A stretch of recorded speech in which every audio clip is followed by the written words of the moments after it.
convite, é um prazer estar aqui hoje, conversando sobre esse tema, que é um tema que eu tenho tanto apego, né? Nossa, já estou aqui um pouco surpreso com o controle remoto, né? Nunca tinha visto algo com a gente vivendo e aprendendo, mas vamos lá, vou me virar bem com isso daqui mesmo. Peço desculpa para vocês, eu só consegui estar presente no dia de hoje, então talvez haja alguma repetição de informação aqui, mas passa rápido, podem ficar tranquilos, beleza? Esse gráfico aqui é o começo e o fim da história de hoje. Eu acho que é legal que a gente mantenha sempre isso em mente, né? Eu sou professor da UFMG e atuo também como consultor no Ministério da Saúde, e um dos produtos que eu cuido lá é o inquérito Vigitel, que é o inquérito de vigilância de fatores de risco e proteção para doenças crônicas por entrevista telefônica. Sistematicamente, quando você vê lá a notícia, a repercussão de indicadores, costuma ser o Vigitel, porque é o único produto anual. A PNS, por exemplo, a Pesquisa Nacional de Saúde, tem dados a cada 5 anos, então não consegue dar uma repercussão tão contínua. E daí esse gráfico traz para nós aqui a informação a respeito do aumento da prevalência de excesso de peso e obesidade nas 26 capitais de estado do Brasil e Distrito Federal. É um negócio bacana, né? Você vê que começou aqui em 2006 a série, 42,6% dos brasileiros adultos tinham excesso de peso, chegamos a 55,7%. E para a obesidade, começamos em 11,8%, chegamos a 19,8%. Beleza? Meu Deus do céu. Opa! Mas dá para ver, né? Vai. Tá aí. Se houver necessidade, eu prometo que eu uso o recurso. É um pequeno fogo de artifício, né? Muito bonito. Bem, eu gosto de pensar que na prática, por mais que esse número aí esteja correto, ele não comunica direito o que é que está acontecendo com relação ao problema, né? Por uma razão muito simples. Quando a gente para pensar, até nessa questão que surgiu agora no videozinho que nos antecedeu, a respeito da magnitude do problema, a gente não está falando de 55,7 a cada 100 brasileiros, né? Porque toda vez que a gente vê esse número, a gente não consegue levar em conta que a população também está crescendo e que na prática o problema diz respeito a um número absoluto de pessoas. E na hora que a gente passa para isso, aonde a gente chega? A gente chega agora num valor atualizado de que no Brasil hoje, se a gente aplicar para o total da população adulta brasileira essa proporção aí, que nós temos 85.960.648 indivíduos com excesso de peso, né? E se a gente fizer a mesma proporção aqui, levando em conta a obesidade, esse valor agora está atualizado, né? Eu vi que o do vídeo ainda era o antigo. Peço desculpa, os dados do Vigitel foram publicados agora no final de julho, então é a primeira vez que está passeando, né? Nós chegamos aqui no valor aproximado de 30.574.248 pessoas. Repare que isso não é 1,7 pontos percentual maior que o valor anterior, porque a população cresceu, né? Então isso agora é 55,7% sobre um denominador maior, beleza? Esse é o cenário, né? Tudo que a gente for conversar aqui tem que se voltar para o fato de que, de alguma maneira, isso vai ter que chegar lá para 30.574.248 indivíduos obesos. Plano de fundo para isso, eu acho que já ficou muito claro para todos nós, né? Ainda que a gente possa pensar que, de certa maneira, questões relacionadas à prática insuficiente de atividade física também causam algum ruído nesse cenário, esse quadro agravante que a gente está vendo aqui diz respeito a uma alimentação. Eu converso sobre isso num número enorme de fóruns aí, com plateias mais diversas, e eu convido as pessoas para uma reflexão que é bem simples. É só você pensar, por exemplo, se você, um homem adulto, 1,70 m, 70 quilos, correr por 1 hora, você vai gastar em torno de 700 calorias. Quantas horas correndo um homem médio aguenta durante um dia? Nunca mais que 1 hora e meia, né? A sua capacidade de ingerir alimentos é muito superior à sua capacidade de gastar energia. Logo, se você não tiver cuidado com a sua alimentação, independente de você ser uma pessoa fisicamente ativa, você vai ter dificuldades para se manter com peso saudável. O padrão alimentar que causa lá o ganho excessivo de peso e obesidade, a gente sabe bem qual é, né? Aquele padrão que é marcado aí pelo consumo dos alimentos ultraprocessados. Estamos falando aí uma gama enorme de alimentos prontos para consumo, bolachas e biscoitos, refrigerante, macarrão instantâneo e daí por diante.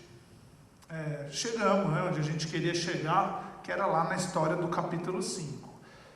Eu me formei, sou nutricionista de formação, me formei talvez em 2002, talvez em 2003.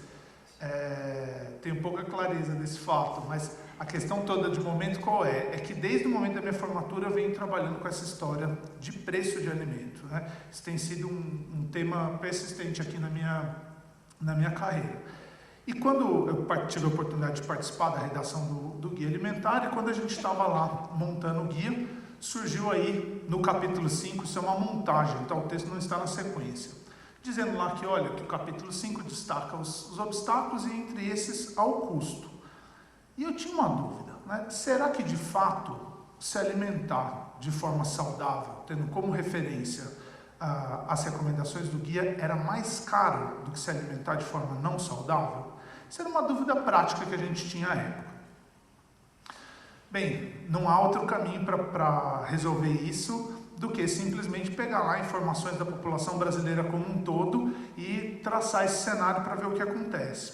Pegamos então dados da pesquisa de orçamentos familiares, a POF do IBGE, que é um inquérito domiciliar, né? O IBGE vai à casa das pessoas investigar informações a respeito de despesas e rendimentos, ou seja, vai lá ver tudo onde as pessoas gastam dinheiro e como elas ganham dinheiro. Então a gente tem uma informação riquíssima sobre os alimentos que as pessoas compraram. Vimos o quê? Esse dado é de 2008 e 2009, então tenha paciência com os valores, porque os valores não indicam preços reais de mercado. Bem, a gente viu lá que o custo de 1.000 calorias para a alimentação média do brasileiro era de R$ 1,78. Professor do céu, eu consumo mais ou menos 2.000 calorias por dia, né? Vamos arredondar isso para 1,80 para ficar mais fácil, R$ 3,60. Eu pago muito mais que isso em 2.000 calorias. É porque na prática você não é o brasileiro médio, né? Essa é mais ou menos a questão. Quando a gente vai separar os grupos, o que a gente vê? 1.000 calorias de alimentos in natura minimamente processados, R$ 2,28. 1.000 calorias de ingrediente culinário, 64 centavos. 1.000 calorias aí dos alimentos processados, já tem uma alta razoável de preço, R$ 3,88. E 1.000 calorias de alimentos ultraprocessados, R$ 2,26. Partindo daí para uma primeira investigação a respeito do tema. Isso tem um negócio legal, que quando a gente pega aqui os alimentos saudáveis, especialmente o grupo de alimento in natura e minimamente processado, o que a gente vê? Que há uma heterogeneidade muito grande no preço dos grupos de alimentos aqui, novamente por 1.000 calorias. Então, quando a gente pega os mais caros, são sistematicamente aqueles frescos, frutas, hortaliças e carnes frescas. Toda vez que você aumentar a participação disso na sua alimentação, você potencialmente está aumentando o custo da sua alimentação. Mas tem uma característica interessante aqui também, que existem alimentos que são saudáveis e baratos, que são especialmente aqueles grãos secos. Quando você junta tudo isso e faz ainda um ajuste, porque na prática o jeito de você pensar no saudável aqui é ter os in natura e os ingredientes culinários todos num pool só, né? Porque você não come só arroz. Para fazer arroz você refoga o arroz, precisa de óleo. Para fazer a carne você vai lá precisar de sal. Então, quando você para pensar tudo isso, você percebe que a gente ainda consegue chegar num grupo, num preço mais barato para os alimentos in natura do que para os alimentos ultraprocessados. Quer dizer o quê? É possível que você pague mais barato para comer saudável do que não saudável, desde que você faça as escolhas adequadas dentro desse princípio. Okay? Então, se você tiver lá uma alimentação baseada em refeições tradicionais da população brasileira, ter arroz e feijão como base da sua alimentação, você ainda conseguiria lá em 2008, 2009, chegar num custo mais barato do que se você tivesse alimentos ultraprocessados no centro da sua dieta. Bem, começamos por aí, e daí a dúvida que ficou, qual era? Será que o preço dos alimentos na prática implica em alguma mudança no estado nutricional das pessoas? Será que o fato de eu estar com excesso de peso tem alguma relação com o cenário de preços no mercado, ou será que isso são fenômenos totalmente independentes? E nós voltamos lá num segundo momento. Isso daqui é um pupurri de estudos, ok? São 7 estudos que estão arrajambrados aqui com tabelas diferentes para virar uma história. Então depois, se você tiver interesse, me mande um e-mail, eu passo o material separado para vocês, fica mais fácil. Partimos para uma próxima investigação aqui, que era então associar o preço dos alimentos ao estado nutricional das pessoas na POF em 2008 e 2009. Esse era o cenário de excesso de peso e obesidade na época da POF, né? 40,8% de excesso de peso, 12,7% de obesidade. E o que a gente viu?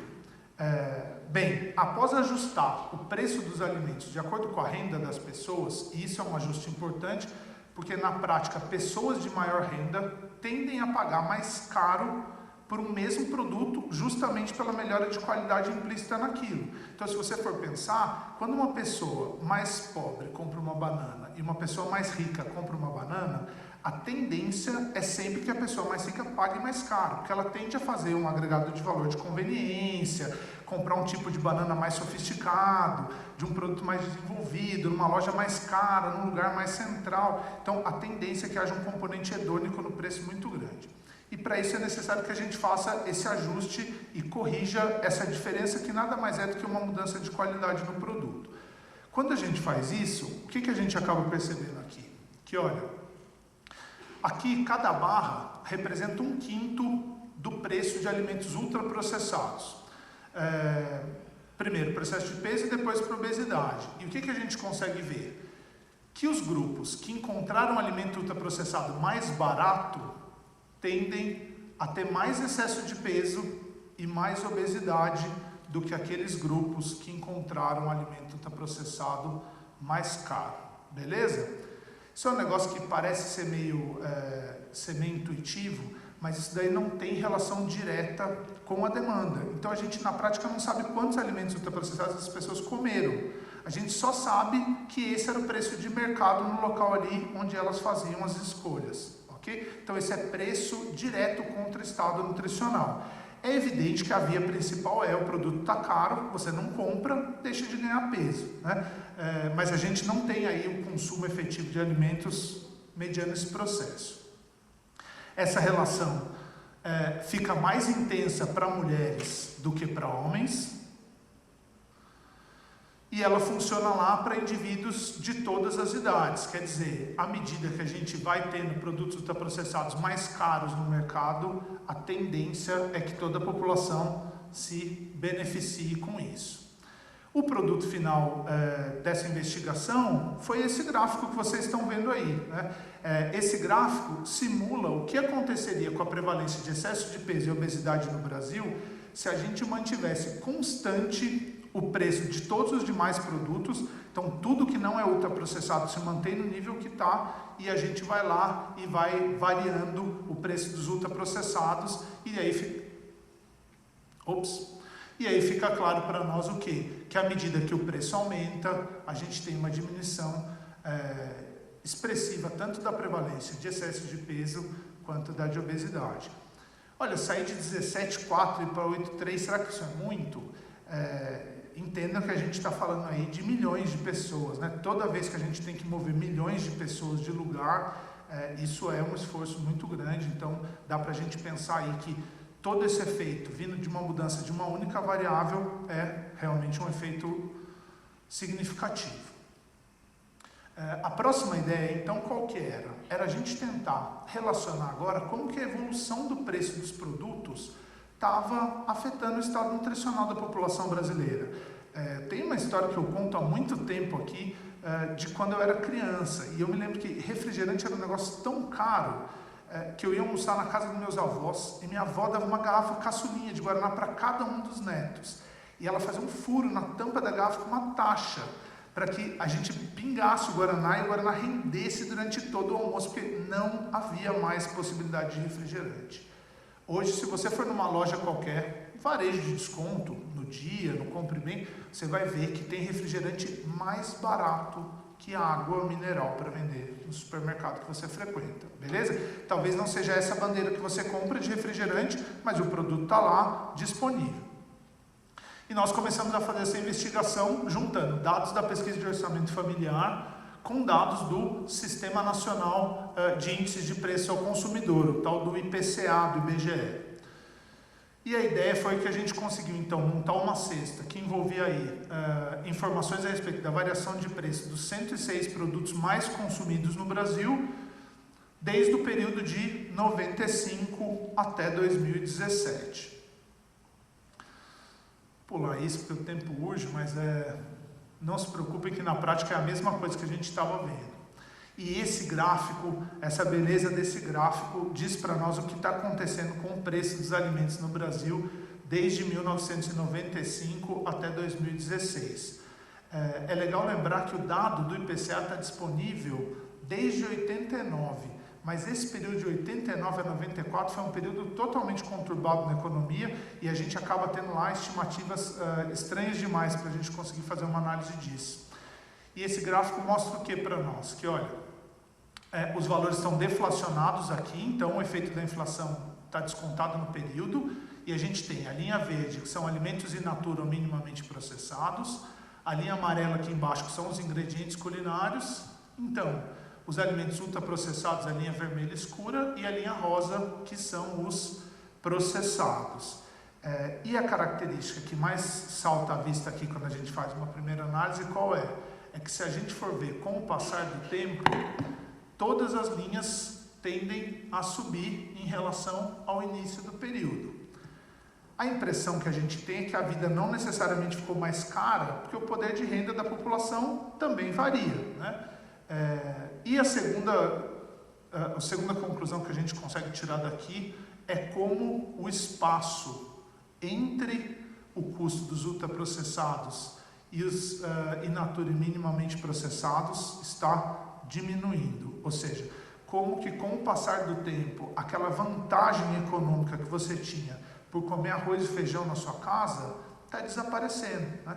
Até que vai chegar um momento, e esse momento não vai demorar muito a chegar, nossa previsão é que ele vai chegar nos próximos 10 anos, onde você vai deixar de ter essa vantagem até de consumir arroz e feijão e consumir alimentos ultraprocessados vai passar a ser mais vantajoso financeiramente para você, num modelo semelhante ao que acontece nos Estados Unidos, por exemplo. Quem já teve a oportunidade de viajar para lá sabe bem disso, né? O jeito mais caro de comer é comer comida de verdade. Qualquer coisa, qualquer oportunidade de fast food, qualquer oportunidade de alimento ultraprocessado sai mais barato do que comprar ingrediente e processar isso na sua casa. Separado aqui, a gente tem, por exemplo, os diversos grupos de alimentos, né? Você vê que a questão das carnes se diferencia dos demais aqui dentro do grupo de alimentos in natura. Mesma coisa aqui agora para os ingredientes. Agora, os alimentos processados, esses na prática são sistematicamente as opções mais caras, né? Porque eles são baseados muitas vezes em alimentos in natura, como as carnes processadas, não tem ingredientes tão baratos como os alimentos ultraprocessados e recebem processamento, que é uma prática que agrega valor ao produto. E aqui, os alimentos ultraprocessados, então a gente repara o quê? Que lá até o início dos anos 2000, em torno de 2002, 2003, eles seguiam a mesma tendência de todo mundo e de lá para cá a gente verifica uma queda no preço, seja lá para os doces, para os embutidos, para os pães, bolos e biscoitos e para o grupo dos outros alimentos ultraprocessados, com destaque aqui para o refrigerante e para as bebidas adoçadas, que peso por peso sistematicamente custam muito menos que os demais, né? A questão é que a gente já espera isso, né? Com o passar do tempo, a gente sabe que melhoras tecnológicas, questões relacionadas na própria política agrícola nacional ou mesmo benefícios fiscais tendem a fazer com que os alimentos ultraprocessados custem cada vez menos, né? Se a gente for pensar, por exemplo, a mudança tecnológica na produção desses alimentos é muito mais intensa do que a mudança na produção de alimentos orgânicos ou de alimentos da agricultura familiar, que são a principal fonte de fornecimento de frutas e hortaliças para o mercado. Em relação à política agrícola nacional, a mesma coisa. Há um gap em relação às práticas de financiamento, especialmente para o médio produtor, né? Então nós temos lá muito financiamento para a produção de commodity, algum financiamento para o pequeno produtor e nada de financiamento para os produtores médios. E em relação aos benefícios fiscais, ainda mais. Enquanto a gente vai fazer lá 10 reuniões por ano para discutir aqui a razão, qual é o motivo do governo financiar, subsidiar, né, a produção de bebidas açucaradas, vocês podem ter certeza que a ABIR, a Associação Brasileira da Indústria de Refrigerante, nunca vai fazer um seminário para discutir o subsídio à produção de cenoura no Brasil. Bem, e aí a gente volta aqui para o cenário onde a gente começou, justo para terminar com 1 minuto de atraso, né? Mil desculpas, para que a gente consiga entender isso, né? O recado para hoje qual que era? Olha, se alimentar de forma saudável ainda é custo efetivo no Brasil. A tendência é que isso acabe e se alimentar de forma saudável passe até além de todo esse desincentivo também, reforçando ainda mais essa tendência de aumento no cenário de excesso de peso e obesidade que a gente vê no Brasil hoje, né? Mais da metade dos adultos já tem excesso de peso, enquanto 1 a cada 5 são obesos. Bem, para hoje era isso, obrigado.